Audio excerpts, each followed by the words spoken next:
Hello, everybody, and welcome to another live edition of the CrossFit Games Update Show here at the StubHub Center in Carson, California. I'm Sean Woodland with Pat Sherwood and 2008 CrossFit Games champion Katie Henniger. Rory McKernan and Tommy Marquez will be along momentarily. It's sort of the calm before the storm for the individuals and the teams, but over at the track, a lot of exciting action going on with the Masters. We put the Masters to the test. I mean, we even had some great beats right there during the montage. Let's get into that. But we dosed up different age categories with some tough workouts to include up to 175-pound snatches for reps. And it's exactly what you wanted on the final day of events. A lot of drama going into the last event with a lot of people stepping up and getting on the podium. I mentioned the individuals and teams. They were off today, resting and recovering. Annie Thorisdottir back in the competition last year. She was injured last year with that back injury, and Bill Grundler caught up to her and talked to her about what she does to recover, not only from event to event, but also from day to day. You knew it was going to be a swim. I still did not practice for it. Really? Did you not? But I want to say it, I did pretty good. Annie Thorisdottir continuing to move in the water, always smiling, despite getting out of the water on a 250-meter run. She is still just happy to be here. What I was just going to say, that is the smile we missed last year. The other women smile, but not like Annie. She just comes out, here we go, it's a day in the park. That will count for Annie Thorisdottir, and I was going to say you're going to see her smile if she hits this lift. How do you recover, one, on your training? Annie Thorisdottir has a team of attendants that help her out on recovery. Is that like the team that you had? Definitely not the team that I had. Back in the Dust Bowl and the rain. Had a backpack and a bottle of water. That was it. I mean, what happened? You won. I won. The team that makes the CrossFit Games go are the volunteers. They work a ton of long hours. They don't get a lot of recognition. But one of the things that they do get to have is their own dinner to show them that we appreciate everything that they do. Brooke Entz is live at the beer garden for the volunteer dinner. Brooke? Thanks, Sean. I'm just here celebrating all of our amazing volunteers. The show would truly not run without them. I'm here with Peter Molinari. Peter has been here 3 years running. Peter, what brings you back? I really enjoy the community, and for the past 3 years, I've got to meet a lot of people from all over the world, and it's just a great energy and a great environment. It is such a great energy and environment. Where do you live? I'm here in Southern California. That is so awesome. Do you work out in a box here? How long have you been CrossFitting? I've been CrossFitting for over 6 years. Started in Huntington Beach, and I'm now here in El Segundo area. Yeah. That's so awesome. One more thing. I was wondering, what really is the highlight of your weekend every year that you're here? It's a combination of connecting with the community and friends, and then, of course, getting to see all the amazing athletes and getting up close and personal with them. It's a lot of fun. It is so much fun, and not only us, but the athletes are really appreciative of having you guys here help the show run. Sean, I'm going to hang out here the rest of the night, maybe have a few drinks. So I'll see you guys later. Thanks. Thank you, Brooke, and thank you to all the volunteers. Seriously, a lot of people out there might think that that's a free ticket to the games and you get to kind of hang out and not do a whole lot. They work long hours, it's hard work, and they really don't get to watch a whole lot. No, those guys bust their ass and probably miss the majority of the events. They do it solely out of love, so thanks to all the volunteers. And, what's Brooke doing between events, like hang power cleans to 225? What's going on with that girl? More than I can do. We'll just call more it than that. all of us. Masters competition going on today. We'll start on the men's side, 40 to 44-year-old division. Some of these things came down to the final day, final event. Not the case with the 40 to 44-year-old division. Sean Ramirez is your champion there. Sean was just running away with this. I mean, he had 86 points between him and second place, 3 top 5 finishes, including 3 first place. I mean, nobody was even close. Yeah, Nick Zielinski caught up with a very emotional Sean Ramirez after he won the 40 to 44-year-old title. CrossFit Games champion. Can you put it in words? How does it feel? It's really... It was a long fight all the way through. I'm telling you, it's been going on since 2010, and this journey has been long and so worth it at the end. That's all I got to say. And to have that group right there, all supporting me, all the way from South Africa, all the way to Miami, to Cali, everywhere. They came over here to support me, and it's just surreal. I can't even put it into words. Thanks, Nick. The 45 to 49-year-old division, Jerry Hill finishing really strong there. Very strong. Jerry's third time here at the Games. He was 5th place in 2012, 6th place 2013, just missing the podium. Not the case this year. 4 first-place finishes. He said he took himself too seriously the last 2 years. His goal was to come out here and have fun, and he did just that. And to put it in perspective, the man that he beat, Jeff Tincture, I mean, I know this guy personally. He is tough as nails. If you beat Jeff T, man, you earned it. Yeah, 60-plus division. Man by the name of Scott Olson now has something in common with a man by the name of Rich Froning. Yeah. Three-time champion now, can hang his hat on that. He had a 47-point lead over second place. You know, you have to go all the way back to 2011 where he took 2nd place in the Games. The Open qualifiers, the Games events, 1st place every time. Yeah, and the reason is we all know it's that stash. It has to be the power stash, man. Nick Zielinski caught up with Scott Olson at the end of the day. There's not many people that have won things 3 consecutive times. One of them is Rich Froning, right. Chicago Bulls. I'm kind of drawing a blank, but that's a 3-time champion. That's a true dynasty. How does it feel? You know, it's something that I really did want. You know, a lot of people expected me to win it. Friends back home, you got it. There's no problem, Scott. It's all yours. And I don't think they really understand how much work it really takes. You never know what the workout's going to be, who's going to show up. A lot of new players. But it feels really good. I really, really wanted to get it.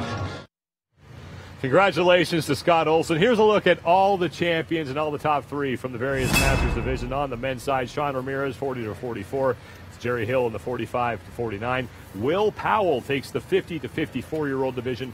And Steve Hamming, 55 to 59-year-old division. You heard from Brooke Entz earlier, and she's going to be with us throughout the weekend, bringing us the fan experience. And today, she hung out with a very special fan, someone you might recognize. Rory Zambard is a Games competitor who cannot compete this year because of an injury, but she's still here in Carson cheering on her mother. Go, Mom, go, go! Stay tall, come on. Up. Up. You got it, Mom. There you go. Pick it up if you can. Nice job. Who started CrossFit first, you or your mom? Mom started first, so by a month. When you're 14 years old and you go into the gym and your mom's throwing around weights, just like the grown men in the gym as well, like you can't help but learn from just seeing that happen. And she never have to say anything, but leading by example is way more powerful. And here's Lisa Long, the mother of Rory Zambard, who qualified to be here in the individual competition for the Games, unable to compete, though, due to a back injury. And Lisa has been representing the family very, very well. To be honest, like, my hard-headedness and stupidity got in the way, and I think I got back to it too fast. So I was in the gym, and I'm listening to some music, and I just fell to my knees and realized that this year wasn't the year, and it would be negligent of me for my body to continue to push the way I had been. Spectating's hard. It's a blessing and a curse being able to spectate this year. I would much rather be on the other side of the fence competing, but being injured has allowed me the opportunity to really give my whole heart to watching Mom and witnessing all of that happening, so that's been wonderful. I noticed when we were out in the stands, just hearing everybody yell Mom. Yeah, it doesn't matter what spectator you are. If you're standing in the stands, you're like, go Mom! And everyone is yelling, go Mom! But the cool thing about it is it doesn't matter who's yelling Mom. All the moms out there know which baby's theirs.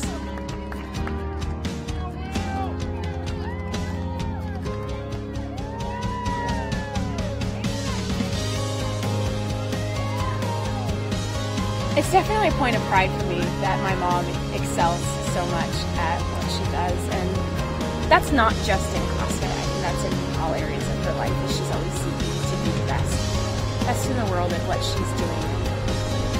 And both of our hearts are truly invested in CrossFit, in this community. It's definitely bonds us together, and knowing how hard she works in the off-season, it's incredible. It gives me goosebumps thinking about it. To watch her be so successful.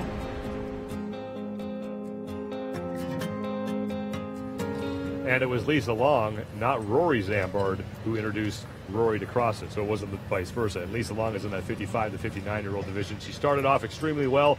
She won 2 of the first 3 events, but then unfortunately she did not get a finish better than 7th the rest of the way. She winds up finishing 4th in that division, and while she finished 4th, it was Susan Clark who takes the championship.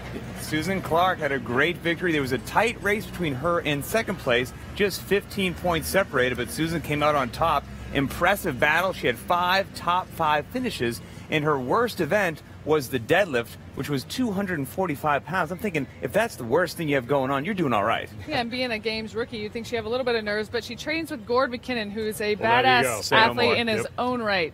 So I think she had some help there, but just did an amazing job this week finishing on top. In the women's division, in the 40 to 44-year-old age group, Amanda Allen came into the final day with a lead. We knew she had some tough competition to hold off, and she does just that. She is your champion. Yeah, she had an 81-point lead over second place. You know, everything else was in the top 3 other than the 8th place in the sled drag. 5 first-place finishes. I mean, we thought she would kick the ass of the competition. Yeah. Pardon my French, but I mean, that's a problem, what happened. Pat. Yeah, I don't think any of us were surprised. We talked about her last night. 4th place in the individual competition. In the regional coming in here, her sole goal was to win it. She did just that. And Amanda Allen spoke with Nick Zielinski following her championship performance. Amanda Allen, back-to-back champions now. You asked me why I wasn't down here earlier to interview you. Another first place earlier today. A first place in this event. Is it kind of a broken record at this point, or is it just enjoyable every single time? You know, it doesn't get old. It's exciting, and you know, it wasn't a sure thing until that workout was over. You know, being at regionals where it looked like a sure thing, and it's just not over till the end. And it's so exciting. It's cool. It's cool.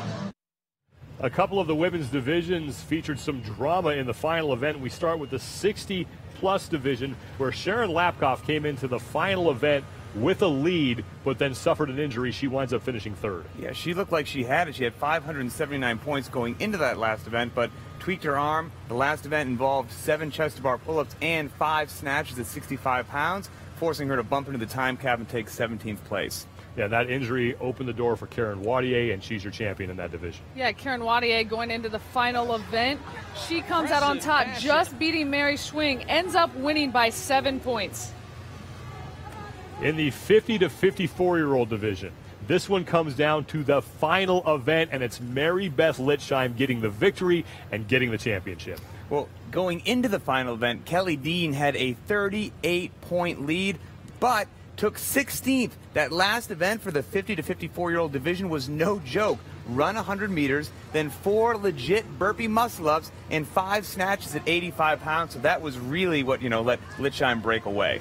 So here's a look at the Masters Women's Champions for all of the divisions. For the 40 to 44-year-old division, it is Amanda Allen. For the 45 to 49-year-old division, we'll get that to you in a second when the graphic comes up. Mary Beth Litzheim is one of your winners, as is Karen Wadier. 45 to 49, Kim Holloway. 55 to 59, it's Susan Clark, familiar name there. Congratulations to all of the Masters champions. Day off for the individuals, day off for the teams. We've already seen 2 events for the individuals, 1 event for the teams. What does it take over the next 3 days to win the CrossFit Games? To answer that question, we send it over to Rory McKernan and Tommy Marquez. So yesterday we talked about the significance of the first event of the CrossFit Games and what it may or may not mean for where you finish the weekend. Mm-hmm. Now we want to extend the conversation. We want to use history as a little bit of a predictor to answer a pretty big question. I would say it's pretty much the biggest question. It's a pretty big question, and that is, what does it take to win the CrossFit Games? So in a word, Rory, consistency. When we take a look at the broad range of tests that these athletes have to take on, you really can't overstate the importance of consistency. Now, when we talk about consistency, we talk about winning. One person kind of comes to mind when you mention those 2 words, and it's Rich Froning, right? I mean, I thought you were going to talk about me, but Rich is pretty good also. Yeah, close second, right? Now, when we take a look at Rich's 3 title years, and we compare that in terms of average event finish to the second place finisher from each of those years, we see a pretty consistent model of how Rich is performing relative to number 2. Now, we take a look at 2013, and that was his smallest margin of victory out of any title of 2011, 2012, 2013. But despite that, he still has a career average event finish of 6.3, so just over 6th place. Okay, so forgive me because in addition to being a CrossFitter, I'm also a fan of traditional sports, and in those places, first is first, right? 6 actually isn't that impressive. Yeah, well, maybe not in a traditional sport sense, but this isn't a traditional sport. It's the CrossFit Games. And what I mean by that is Rich has had to take on 46 different challenges over the course of his CrossFit Games Talk career. about everything, full body of work. Everything from a triathlon, essentially a triathlon at Camp Pendleton on a Marine base, to a max overhead squat that we got to see under the lights just last night. Now, looking at that and his next closest competitor across a career talk is Jason Kliepa. He's got an average event finish across his career of 12.6. That's double what Rich Froning's is. Now, we take a look at last year in particular, which was Jason's best finish relative to Rich. We have a plot graph here that represents their average event finish across the entirety of the games. The x-axis represents the progression of workouts all the way to the end, and the y-axis represents their average event finish cumulative across all of the events. Now, the dotted line is ultimately the average that Rich finished with in 6.9. Now, what we see with Rich is over the course of the weekend, he consistently improves his average event finish. Now, Jason, who finished second, started off strong, had a huge dip towards the middle, and couldn't quite catch up with Rich. Ben started off strong, arguably stronger than Jason did in the pool, had almost an immediate dip in both the rows, and really couldn't keep pace with Rich as Rich finished strong with 6 consecutive top 5 finishes to end the weekend. Okay, so this is just back to basic CrossFit too, because basically the goal of CrossFit, the program, is to be good at more things than most people, and Rich is just the ultimate expression of that. But we also have other great examples, females and even masters athletes. And arguably the best example out of all of them, who's the man, the myth, the legend, the mustache. Yeah, exactly. Scott Olson, who just won his 3rd straight 60-plus Masters title. He's the only other person besides Rich to have 3 CrossFit Games titles under his belt.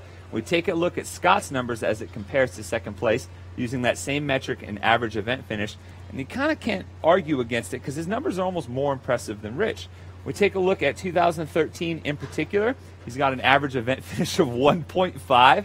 He didn't take a single finish outside of 2nd place or 1st place out of all of those 6 events. Now, you couple that with a 435 deadlift, which he put on display this weekend, and 10 event wins across 3 years, and you can't really argue with that. He literally is who I want to be. That is my fitness goal. I want to grow up to be Scott What's your Olson. fitness goal? I want to be Scott Olson. Okay, very clear that it's interesting to watch your Jeff Evans out there who does terribly at the beach and really good at the overhead squat, and they average out to equal something, but it's not going to be even successful, much less win the CrossFit Games. So as I'm watching this weekend, if I'm a fan, what am I looking for? The main thing to look for would be not to fall in love with the home run hitters. You know, a great example of that is Josh Bridges. He won 3 events last year at the CrossFit Games, but on the other end of that spectrum, he had 4 finishes outside the top 30. You're not going to end up standing on top of the podium with that amount of oscillation between your best performance and your worst performance. Back in the day, you had to be good at everything, very few weaknesses. Now you have to be great at everything with 0 weaknesses. Easier said than done, right? Yeah, how hard could it be? Be great at everything, be consistent. That's what it takes to win the CrossFit Games. Thanks, Tommy. Sean? Thanks, guys. Same question to you two. What does it take to win the CrossFit Games? I'm kind of on board with what Rory said. I mean, the best of the best, like your Fronings, even what he considers his weakness, he'll beat most other CrossFitters with his weakness. You can't have these wild swings. I'm going to get a death threat here from Josh Bridges, but it's an amazing athlete, but what he's good at, he's incredible, almost untouchable at, but then there are some things that he's going to take 30th or worse at, and those kind of wild flip-flops, it's not where you need to be if you want to win. Right, and I agree with not having those highs and lows, but once you get into an event, after that event is over, you need to move on to the next event, and I think if you have consistent athletes that do that and forget about the past and just focus on the future, they're going to do well. We saw a couple of consistent performances from both the men and the women. Granted, it's just 2 events, but who from the men, women, and the teams can keep that consistency going now as we get into the actual competition over the next 3 days? Ooh, here this is a really dangerous pick, right? Rich Froning Jr. I think is going to hold on and do fantastic. It's his 5th time at the Games. He's your 3-time champion. He holds a number of overall all-time CrossFit Games records. Event wins, he's won an event 11 times. He's been on the podium 4 times. And if you take all of his average finishes, his average finish is 1.25. I think he's even going to lower that after this year. Moving on to the ladies, I got to go with Julie Fouché. Absolutely amazing athlete. 4th time at the Games. Her placements have been 2.55. And when I interviewed her, she said, hey, if you asked me in 2012 if I thought that I could beat Annie, I probably would have said yes, but deep in my heart, I really didn't believe it. But this year, I believe it. So she has this kind of quiet confidence, and I believe her too. On the team side, CrossFit Conjugate Black. They won the Central East region. They're kind of known as being a strong team. They're a bunch of rookies. They've got Sam Dancer that has like a 650-pound deadlift. You've got Kelly Lindsay who has over 400 pounds, but regionals had a good bias to the body weight, and they still won. So I think that, coupled with their strength, is going to play very well.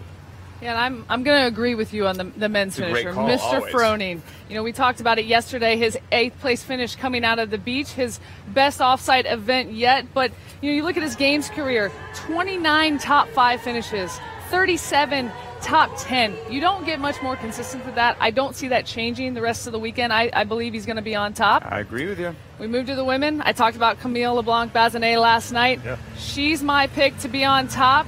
You know, historically, she struggled in events outside of the box, did really well at the beach. I think we get back into the field of play here with the Muscle Up Biathlon, things of those nature. She's going to do really well and finish on top. You're digging in your heels with Camille. Digging like in my right. heels. CrossFit Invictus, again, I had him last night. I just think consistency with the teamwork. We saw him in the swim, but if you look into the events coming up, the Big Bob, the Worm, all implements that you have to really be in tune with the rest of your team. Communication is key. Following your captain is key. And I think in the end, consistency is going to pay off for him. It gets going full speed tomorrow. The competition Friday, Saturday, and Sunday. We're going to start early here on Day at the Games on games.crossfit.com. That's at 8:15 a.m. Then switch over to ESPN3.com. 9 a.m. the teams get going with that 6-mile relay run. Then at 10 a.m. it's the 333 for the men and the women. They will go at the same time. 11 a.m. we move into the soccer stadium for the teams with Fantasyland and Big Bob 100. And then at 1 p.m. the deadlift Big Bob 200 for the teams. 2:45 in the soccer stadium. Sprint sled 1 and 2 for the individuals. We'll have a midday day at the games on games.crossfit.com. And then that evening, go to ESPN, not ESPN3.com, ESPN, get your friends, go to your local sports bar, watch some CrossFit, have a good time. It's on the TV at 6 p.m. Pacific time. It's going to be a blast over the next 3 days. We will be here with you throughout all of it. For Tommy Marquez, Rory McKernan, Pat Sherwood, and Katie Henniger, I'm Sean Woodland. We'll see you guys here tomorrow.